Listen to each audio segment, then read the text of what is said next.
ETF index mutual funds నేర్చుకుని stock మార్కెట్లో రాణించాలనుకుంటున్నారా? వెంటనే ఈ నెంబర్కి కాల్ చేయండి.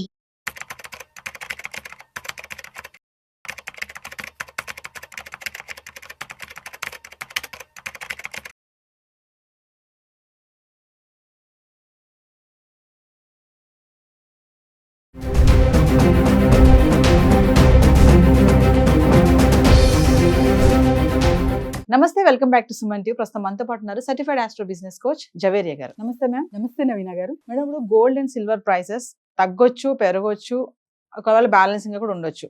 మరి నా క్వశ్చన్ ఏంటంటే, ఒకవేళ ఇంటర్నేషనల్ మార్కెట్ కానీ బులియన్ మార్కెట్లో రేట్లు చూసుకుంటే మన దేశంలో బంగారం ధరల పైన వీటి యొక్క ఇంపాక్ట్ ఎలా ఉంటుందంటారు? ఎస్ నవీన గారు, బులియన్ మార్కెట్ అనేది ప్రాంతాల వారీగా కూడా ఉంటుంది. మన Hyderabad bullion market, Indian bullion market, so రకరకాలుగా దేశవ్యాప్తంగా కూడా సపరేట్గా కంట్రీ వైజ్, స్టేట్ వైజ్, ఖచ్చితంగా సిటీ వైజ్ అనేది మనం చూస్తూ ఉంటాం.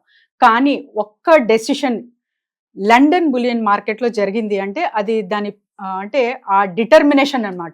సో దాని ప్రభావం ఖచ్చితంగా ఓవరాల్ వరల్డ్ మీద కూడా ఉంటుంది. ఇప్పుడు డాలర్ ఉంటుంది కదా మేడం, మనం డాలర్ గురించి మాట్లాడుకుంటున్నాం డైలీ. అంటే డాలర్ కనుక చేంజ్ అవుతూ ఉంటే ప్రైస్, దాని ఇంపాక్ట్ కూడా గోల్డ్ ప్రైస్ పైన చూపిస్తుంది అంటారా? డెఫినెట్లీ. ఎందుకంటే డాలర్ ఎప్పుడైతే మనకు స్ట్రాంగ్ ఉంటుందో అప్పుడు గోల్డ్ ప్రైస్ తగ్గముఖం పడుతుంది.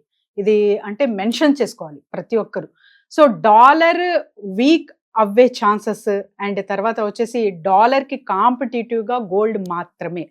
డాలర్ వీక్ అవుతుంది అంటే అక్కడ గోల్డ్ హైక్ అవుతుంది అని అర్థం అనమాట. ఎందుకంటే ఓవరాల్గా స్టాక్ మార్కెట్ చూసుకుంటే డాలర్ ఎప్పుడైతే పెరుగుతుందో అప్పుడు గోల్డ్ మీద ఇన్వెస్ట్మెంట్ కన్నా కూడా అదర్ థింగ్స్ మీద చాలా వరకు స్టాక్స్ మీద ఇన్వెస్ట్మెంట్ పెట్టడం జరుగుతుంది సామాన్యంగా చూసుకుంటే ఇన్వెస్టర్స్. కానీ డాలర్ వీక్ అవుతుంది అంటే సెకండ్ థాట్ చేయకుండా కమోడిటీ మార్కెట్ వైపు చూస్తారనమాట.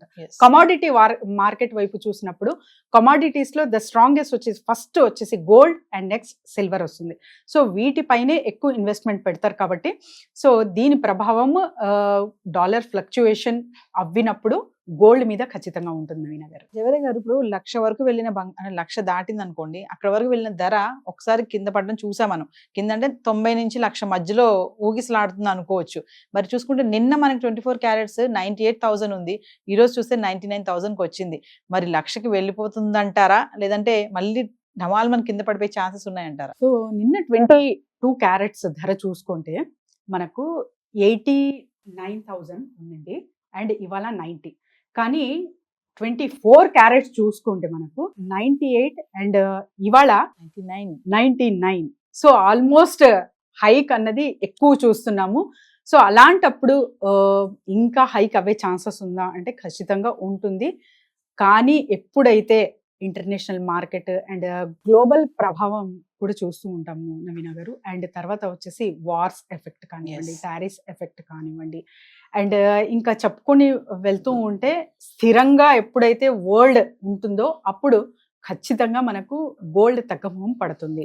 సో ఎవ్రీథింగ్ మార్కెట్ కానివ్వండి, సిచ్యువేషన్స్ కానివ్వండి, ఇవన్నీ నార్మల్ అవ్వే కొద్దీ మనకు గోల్డ్ ప్రైస్ అనేది తగ్గముఖం పడుతుంది. కానీ ప్రస్తుతం చూస్తుంటే అది అవ్వే ఛాన్సెస్ ఉండదు. ఎందుకంటే నిన్న కొంచెం తగ్గింది, స్వల్పగా తగ్గింది అని చూస్తే ఇవాళ డబల్ రేట్ పెరిగే అవకాశం చాలా ఉన్నాయన్నమాట. అంటే ఫ్లక్చుయేషన్ కూడా ఇంత ఈ రేంజ్ లో జరుగుతుంది కాబట్టి తగ్గుతుంది ప్రస్తుతం అయితే ఊహించగలము, కానీ అది సాధ్యం కాదు అని కూడా చాలా మంది చెప్తున్నారు. అంటే మళ్ళీ అనుకోవచ్చు అంటారా, అమ్మో 1,00,000 అయిపోయింది బంగారం ధర, తులం 1,00,000 రూపాయలు అనే మాట. అంటే మనం అనుకున్న ఒక 2 months బ్యాకే అనుకుంటే 1,00,000 వరకు వెళ్ళినప్పుడు బంగారం తులం 1,00,000 అన్నాం కదా, మరి ఈరోజు 99,000 ఉంది, రేపడు 1,00,000 అనే అయిపోయే ఛాన్సెస్ ఉన్నాయంటే ఏం చెప్తారు ఒకసారి? 1,00,000 కాదు నవీన గారు, 1,25,000 వరకు కూడా వెళ్తుంది. ఆ ఛాన్సెస్ కూడా ఉన్నాయి. కానీ ఎప్పుడు ఏంటి అనేది ఒకేసారి అవుతుందా, మరి 1 month, 1 or 2 months or 3 months లో అవుతుందా అంటే అది జరిగే పని కాదు. చాలా అంటే మినిమం గా హైక్ అవుతూ పోతుంది అనమాట. మరి కమింగ్ టు అమెరికా అధ్యక్షుడు డొనాల్డ్ ట్రంప్, మనం అనుకుంటాం ప్రతి దానికి కూడా ట్రంప్ యొక్క ఇంపాక్ట్ ఉంటుంది. అంటే ట్రంప్ తీసుకునే నిర్ణయాలు అన్ని దేశాల పైన కూడా ఇంపాక్ట్ చూపిస్తుందని. మరి ఈ రోజు 1,00,000కు వెళ్తుంది బంగారం ధర అంటే దీనికి కూడా మనం ట్రంప్ తీసుకోవచ్చు అంటారా? వన్ ఆఫ్ ది రీజన్ అనుకోవచ్చు. ఎందుకంటే ట్రంప్ కేవలం తన మూలానే అని కూడా మనము ఇక్కడ ఫింగర్ పాయింట్ చేయకూడదు. But he's also one of the reason అన్నమాట. ఎందుకంటే తను తీసుకున్న డెసిషన్స్ వలన మొత్తం అంటే చాలా మేజర్ చేంజెస్ చూసాం. Yes. అసలు ఊహించలేని major changes in world wide గా ఇంటర్నేషనల్ మార్కెట్ పైన పడింది కాబట్టి టారిఫ్ వలన చెప్తున్నాను నేను.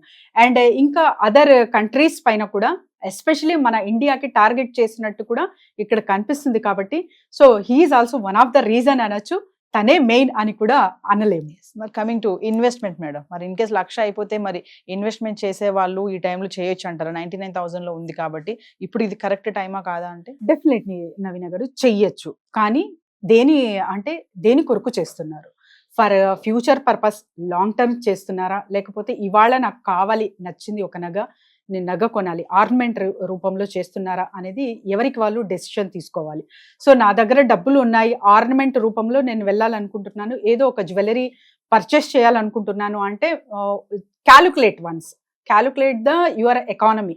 అంటే మంత్లీ బడ్జెట్ కావచ్చు, ఇయర్లీ కావచ్చు, ఒక ప్లానింగ్ అనేది ఉంటుంది కదా, దానిలో ఎంత పర్సెంటేజ్ మీరు కేటాయిస్తున్నారు అనేది ఎవరికి వాళ్ళు క్యాల్కులేషన్ అనేది చాలా ఇంపార్టెంట్.